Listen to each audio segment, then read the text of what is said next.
ప్రభువైన యేసు క్రీస్తు వారి నామములో మీకు శుభములు. బాగున్నారా అండి?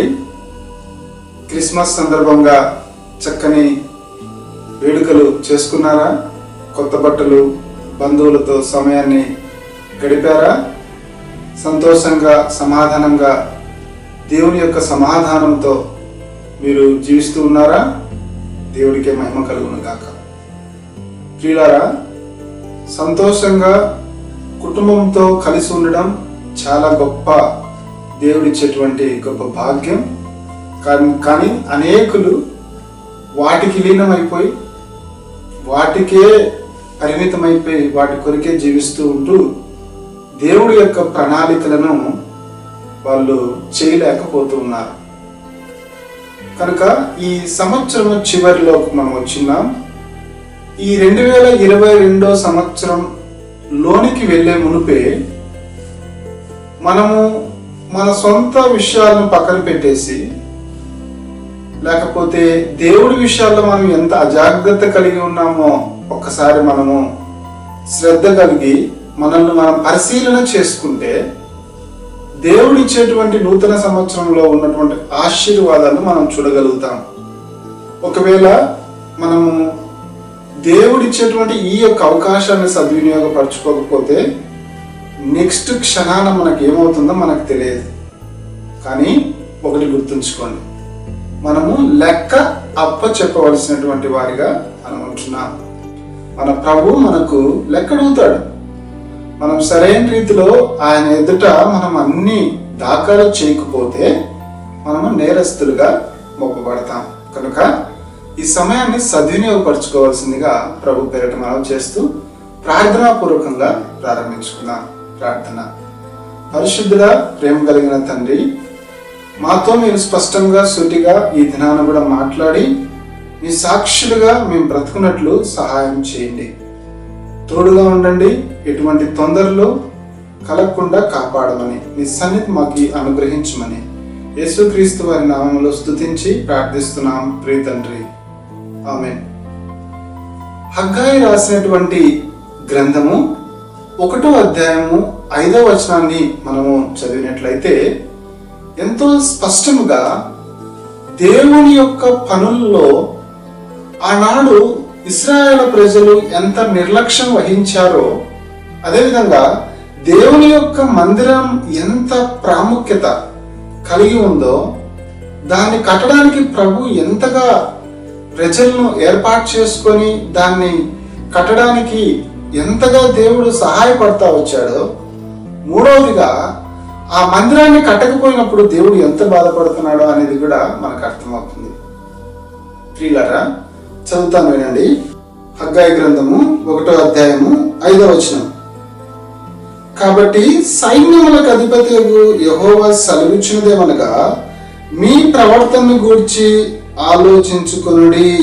ప్రియులారా, ఇక్కడ 2-3 వచనాలను మనం ఆలోచన చేస్తే, ఇశ్రాయేలు ప్రజలు ఇంకా సమయం రాలేదు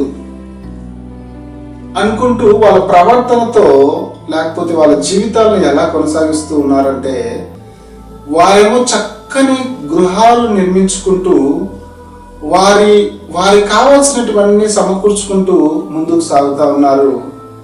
మందిరాన్ని కట్టే విషయంలో నిర్లక్ష్యం వహిస్తూ ఉన్నారు. వాళ్ళేమో సారంలు వేసినటువంటి ఇళ్లలో నివసిస్తూ ఉన్నారు. దేవుని మందిరం పాడైపోయిందన్నటువంటి బాధ వాళ్ళకు లేదు. వాళ్ళు అనుకుంటున్నారు ఇంకా సమయము రాలేదు. చూడండి, 2వ వచనంలో ఏమనుందంటే, సమయం ఇంకా రాలేదు, యెహోవా మందిరమును కట్టించుటకు సమయం ఇంకా రాలేదని ఈ జనులు చెప్పుచున్నారే. అందుకు యెహోవా వాక్కు ప్రత్యక్షమై ప్రవక్త హగ్గయి ద్వారా సెలవిచ్చినదేమనగా, ఈ మందిరము పాడై ఉండగా మీరు సారంభి వేసిన ఇళ్ళలో నివసించుటకు ఇది సమయమా? ప్రియులారా, దేవుని యొక్క మందిరాన్ని కట్టడానికి యిర్మీయా ద్వారా దేవుడు ఆనాడు ప్రవచించినటువంటి మాట నెరవేరినట్లుగా కోరేష్ అనే రాజుకు దేవుడు ప్రేరేపించడం జరుగుతుంది.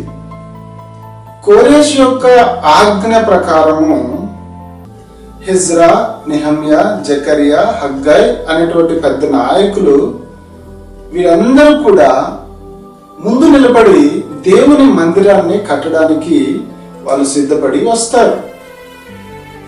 అలా ఆజ్ఞలను పొందుకొని మందిరం కడుతున్నటువంటి సమయంలో ఇరుగు పొరుగు ఉన్నటువంటి వారు కొన్ని ఆటంకాలను కలుగజేస్తారు. మేము కూడా మీతో కడతామని వంచనాభిప్రాయం కలిగి వాళ్ళు వారితో మాట్లాడడం జరుగుతుంది.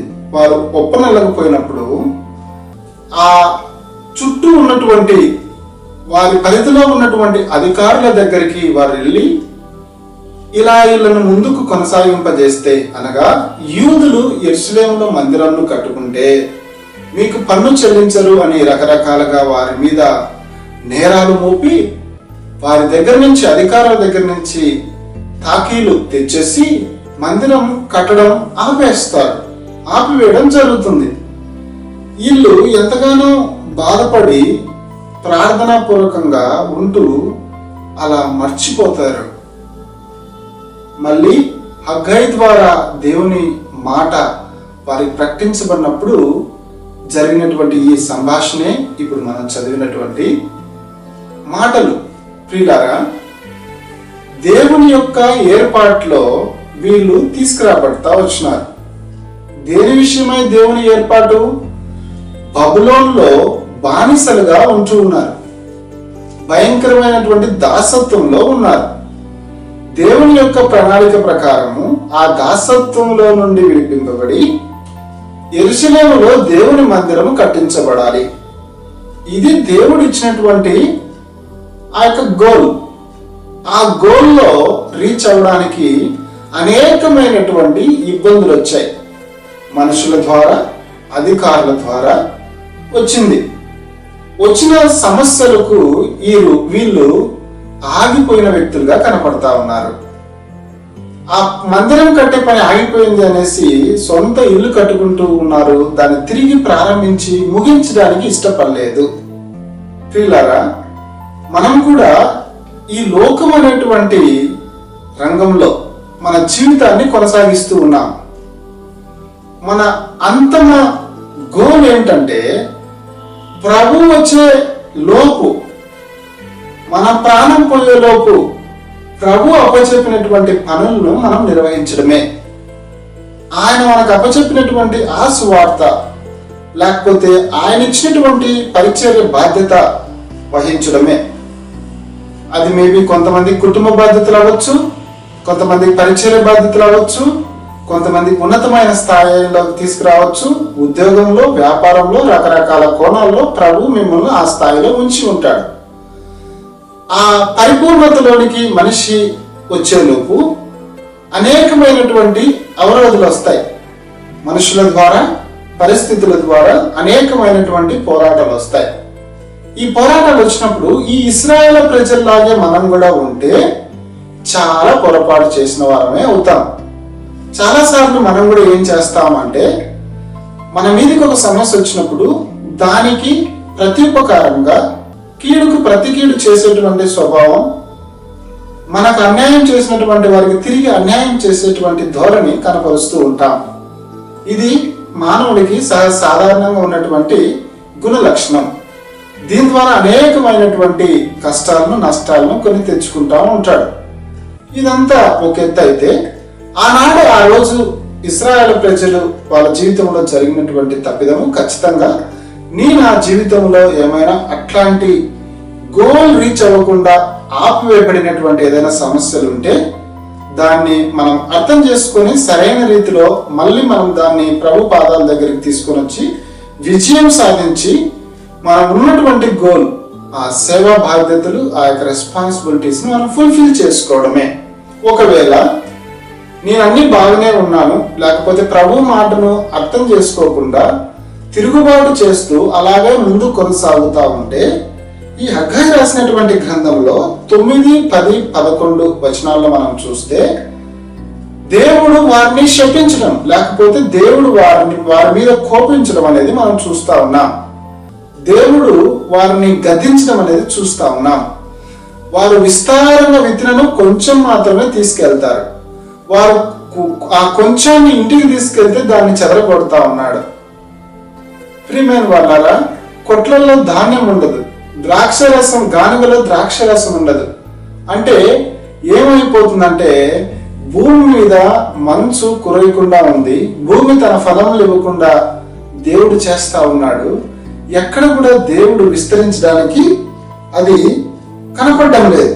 చూడండి ప్రియమైన వాళ్ళ 11వ విషయంలో, 11వ వచనం, హగ్గయి గ్రంథం 1వ అధ్యాయం 11వ వచనంలో మనం చదివితే, నేను భూమికి పర్వతములకును అనావృష్టి కలుగజేసి ధాన్యం విషయంలోను ద్రాక్షరసం విషయంలోను తైలం విషయంలోను భూమి ఫలించు సమస్త విషయంలోను మనుషుల విషయంలోను పశువుల విషయంలోను చేతి పనులన్నిటి విషయంలోను క్షామము పుట్టించి ఉన్నాను.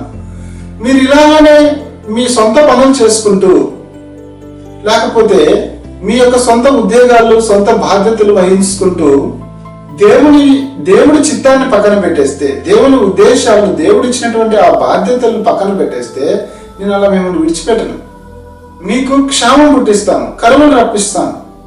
మీ చుట్టూ ఉన్నటువంటి పశువుల మధ్యలో, మీ చుట్టూ ఉన్నటువంటి వ్యాపారాల మధ్యలో, మీ చుట్టూ ఉన్నటువంటి మనుషుల మధ్యలో మీకు ఇబ్బందులు కలుగజేస్తాను. ప్రియులారా, ఇది మనకు తగదు కదా ఈ హెచ్చరిక? మనం దీన్ని దిద్దుకోవాలి కదా. కోరేషు ఆజ్ఞ ఇచ్చి మందిరాన్ని కట్టించాలి అని సెలవిచ్చినప్పుడు ఆ చుట్టూ ఉన్నటువంటి ప్రజలు గుమికూడి అర్థహశస్త రాజు దగ్గరికి వెళ్ళి ఈ నకలు వాళ్ళు రాపిస్తారు, ఆపివేయాలని.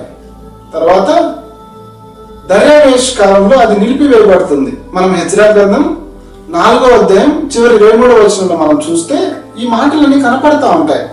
మళ్ళీ హెజ్రా గ్రంథం 5వ అధ్యాయం 1వ వచనంలో మనం చూస్తే తిరిగి మందిరము ఈ హగ్గయి ద్వారా ఈ వాక్యం ప్రకటించబడి ఆ జనులకు ముందర వీరు పెద్దలుగా నిలబడి కట్టడానికి ప్రారంభిస్తారు. మళ్ళీ వస్తాయి.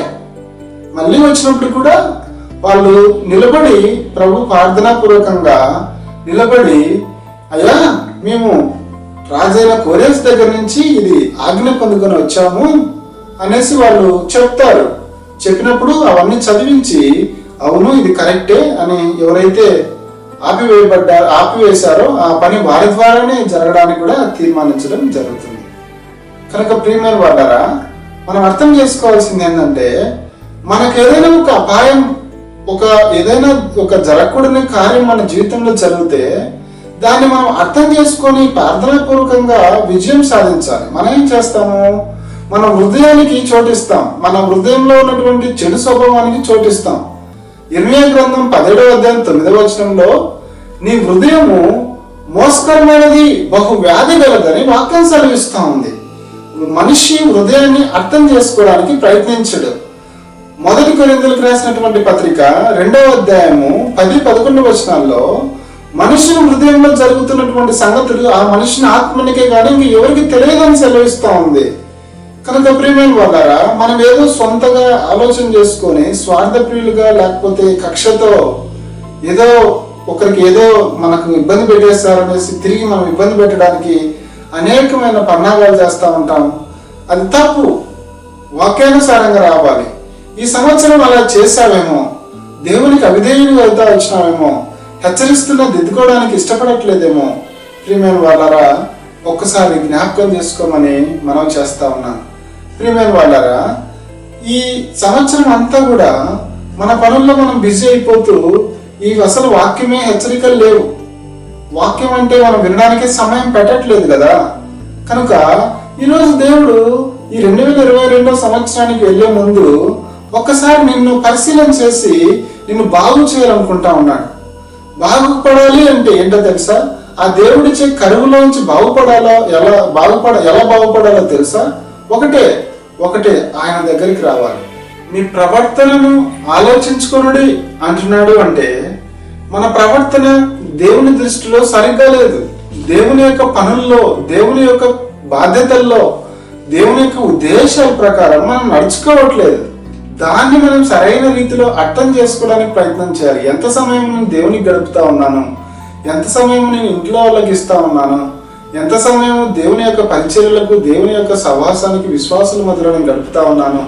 ఇవన్నీ కూడా మనల్ని మనం అప్లై చేసుకొని పరిశీలన చేసుకుంటూ ఉండాలి. ప్రియమైన వాళ్ళారా, చూడండి, ఒక చిన్న ఉదాహరణ మీ ముందరికి తీసుకురావాలని ఇష్టపడతా ఉన్నాను. మనం అందరం కూడా మొబైల్స్ వాడుతూ ఉన్నాం.